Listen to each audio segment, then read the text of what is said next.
मंदिर का होगा उद्घाटन, मंदिर का होगा उद्घाटन, दिल में सपने सजाए हैं। चलो दर्शन करने श्री राम जी आए हैं। चलो दर्शन करने श्री राम जी आए हैं।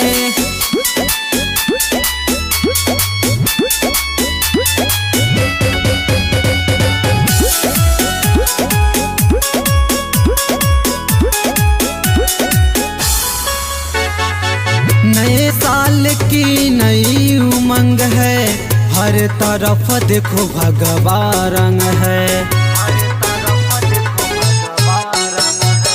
नए साल की नई उमंग है, हर तरफ देखो भगवा रंग है। सजी अयोध्या ऐसे जैसे, सजी अयोध्या ऐसे जैसे लोग दिवाली मनाए हैं। चलो दर्शन करने श्री राम जी आए हैं। चलो दर्शन करने श्री राम जी आए हैं।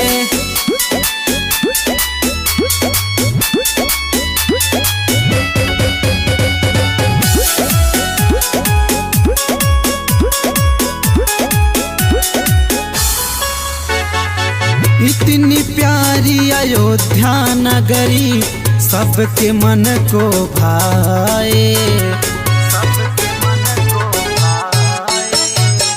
इतनी प्यारी अयोध्या नगरी सबके मन को भाए।